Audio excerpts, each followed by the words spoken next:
All right, so Liz Truss, the current Prime Minister of the UK, who recently took the slot after Boris Johnson was forced to step down by his own party. Liz Truss, initially, just as a reminder before we get into this story, was really only elected, and I'll put that in quotation marks, by dues paying members of the Conservative coalition, roughly like 160,000 people. So she wasn't even really elected in the first place by the overall population of the UK. And in the little time that she has been in power, she has been an absolute unmitigated disaster. So I'm sure that you guys have heard about this over the last couple of days. Obviously, we've been talking about Europe's ongoing energy crisis and some of the economic struggles that a lot of these countries within Europe have been facing.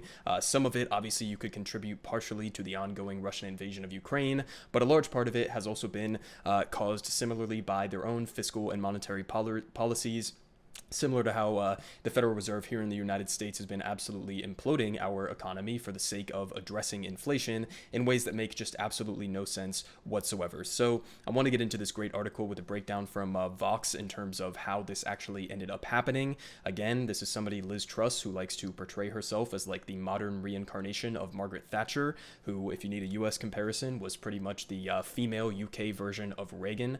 So, I mean, this is somebody who we pretty much expected was going to be a disaster, but it has been even somehow worse and happened in a much more rapid way than even some leftists could have possibly predicted. So let's go ahead and get into this. They say the UK's growing economic crisis explained. So they say last week the UK had its most dramatic currency crisis in recent memory. That's on top of staggering inflation that the Bank of England has yet to significantly curb and a cost of living crisis. The situation in the UK sent global financial markets into a tailspin, though the present crisis has been driven by a combination of factors, including the economic fallout of Brexit. Prime Minister Liz Truss's recent package of tax cuts has helped push the UK's economy into chaos.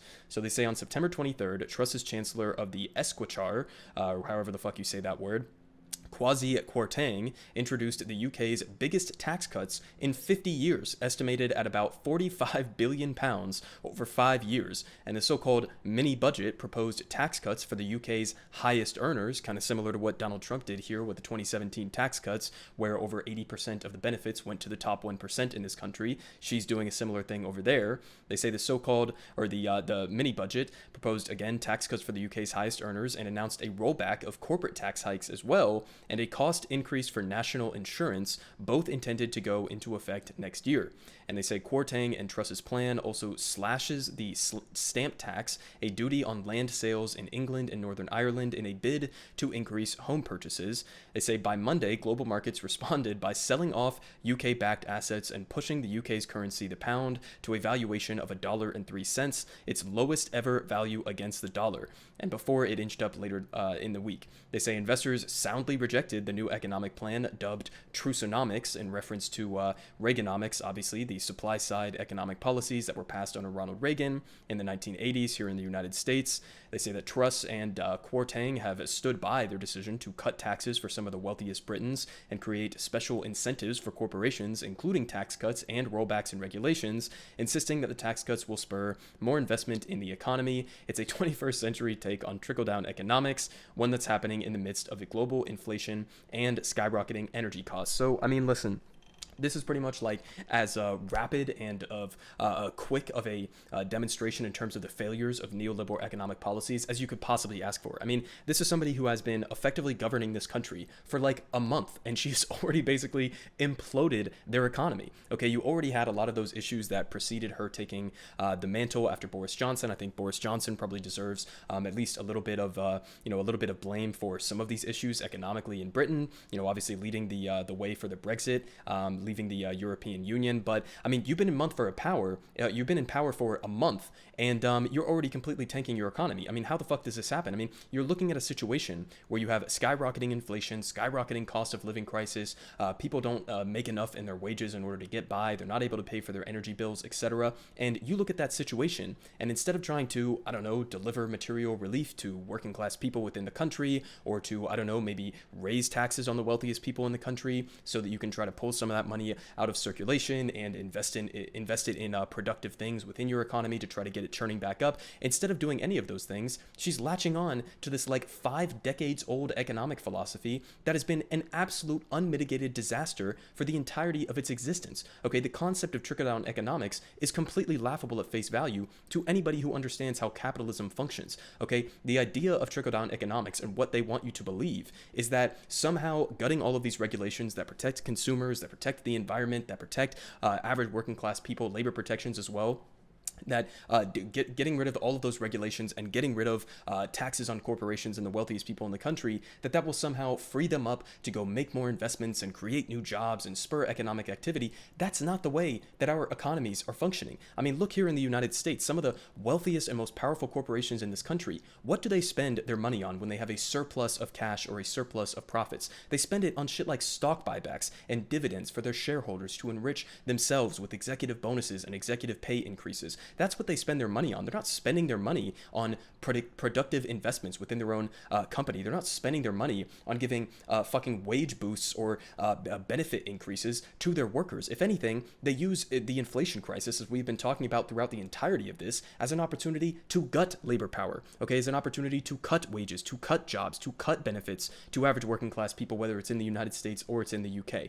Okay, so this entire concept of trickle-down economics, it's completely the opposite of what they are trying to sell you on. And this is how you know that this is somebody who really does work for the oligarchs, right? Because if you look at the results of trickle-down economics, especially here in the United States, but as well in Britain, I mean, here in the United States, since the Reagan era, we've seen just an absolute explosion of wealth inequality. We currently have worse wealth inequality in the United States than basically at any point throughout American history. It's worse than since the Gilded Age. We have worse wealth inequality in this country now than France did before the fucking revolution when they went and they rolled out the guillotines. Okay, so the idea that like this is something that produces a more equitable system, or it's something that is going to raise the living standards of average working class people, the complete opposite of that is true. All you were doing is helping the capitalist class. You were helping the richest people in your country, the oligarchs within your country, at the detriment of everybody else. Because what is the follow-up when you make tax cuts for the richest people in the country? What is the follow-up when you deregulate a lot of these industries? The follow-up to that is they're going to turn around and say, well, we don't have enough money to pay for all of these social services. So then not only are you getting fucked on the front end because they're basically giving a gigantic handout, a gift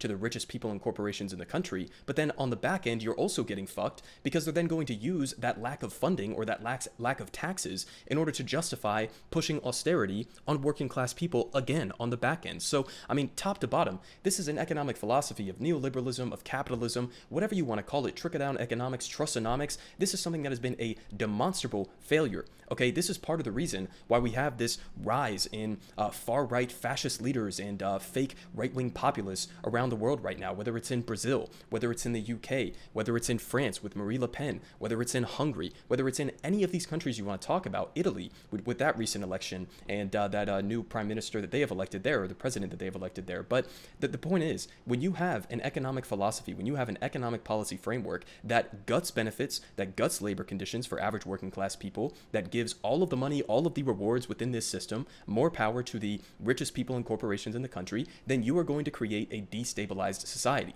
Okay? When people are not able to pay their bills, when people are not able to pay to put food on their table, to pay to keep a roof over their head, okay, that is going to lead to them being more inclined to believe in some of these fake right-wing populists or these fascists who promise to bring back the glory of the nation, who promise to, scapegoat minorities and scapegoat immigrants and gay people or whatever the case may be, depending on which country you're talking about. This is how you arrive at the rise of fascism around the world. We are seeing this now in the United States. I mean, decades of neoliberal policies that have gutted our manufacturing base here in the United States, ship those jobs overseas so U.S. multinational corporations can go exploit cheap labor in Southeast Asia. Okay, all of these policies, the fact that wages have been stagnant since basically the Reagan administration in this country relative to inflation. All right, all of these things start to pile up. That's how you get somebody like a demagogue like Donald Trump who steps in and says, I'm going to drain the swamp, I'm going to bring back jobs to this country, and people are inclined to believe him, even if he is the most obvious con man in history, because they have nothing else. else. They have no functioning system. They don't have anything to rely on in order to make sure that they can take care of themselves and their families and have some sort of a stable life. So, I mean, these are the types of policies that destroy countries. These are the types of policies that lead to the rise of far-right populism and fascism. And, I mean, it got so bad in the UK specifically that you had the Bank of England having to intervene to avert their credit crunch and an economic fallout. Okay, this would be like the Federal Reserve stepping in and completely, coming out and saying that the policy of Joe Biden or Donald Trump or something is so insane that they have to try to take the reins back from the government in order to address this, right? I mean, completely ridiculous. It was so bad that even the International Monetary Fund, okay, the organization that is basically responsible for pushing neoliberal austerity politics on the global south and has been for years, okay, even this organization was saying, whoa, now you're going a little bit too far with this neoliberalism here. They say, the International Monetary Fund agreed, issuing an astonishingly and nearly unprecedented rebuke against the tax cuts Tuesday, which devalued the pound even further. They say the nature of the UK measures will likely increase inequality. The IMF is calling out Liz Truss for saying her neoliberal policies are going to increase inequality. Just amazing here. They say they were urging the government to consider ways to provide support that are more targeted and reevaluate the tax measures, especially those that benefit high-income earners. Okay, so you got the IMF, you got the Bank of England coming out and calling you out. Two entities, two organizations that are not exactly like left-wing, that are not exactly proponents of socialism, to say the least. I mean, these are the bulwarks of neoliberal policies domestically within England and around the world with the IMF. And they're even coming out and saying, you're completely fucking up the economy. And obviously this has led to consequences for her. We have this from The Guardian saying that Liz Truss's poll ratings have now plummeted lower than Boris Johnson's before he was forced out. They say the Prime Minister's net approval falls to minus 37, while just 12% say that her mini budget was good. 12%. And, that's an accurate reflection in terms of, how many people within this country, probably around 12%, that would actually benefit from her mini budget, or maybe even a less percentage than that. But, I mean, you have 90% almost people, 88% of people within this country saying your budget is dog shit. And, she was getting dragged on all of these local outlets. She was going on the BBC. The entirety of the media was basically rallying against her. Even you had some sort of mutinies forming within her party. So, I mean, it's just been an absolute unmitigated disaster for Liz Truss since she's taken power. And this is something that was entirely predictable. I mean, I told you guys when she took office that she was going to be somebody who was going to be a big proponent of, privatizing of industry and giving tax cuts to the wealthiest people and corporations, gutting a lot of social spending programs. That's exactly who she's been. She wants to be the modern reincarnation of Margaret Thatcher. And if that's who you want to be, this is the fucking result that you can expect. So I'll finish off here. I'll link this down below because this was a great video that was done by Double Down News that gets into a little bit more of the details in terms of who she is, what her background is, how she really just serves the financial elite within the UK. And obviously this is made by UK outlets, so they know way more about the domestic situation policy-wise, economically within the UK. So I'll link this down below. You should go and watch this video. But I mean, it really just has been amazing and hilarious seeing how quickly and rapidly, I mean, just within about a month of governing,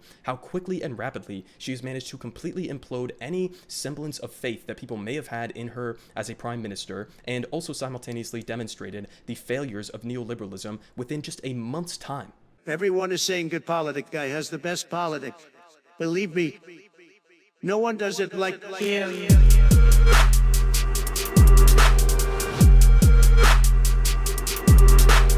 Believe me, everyone is saying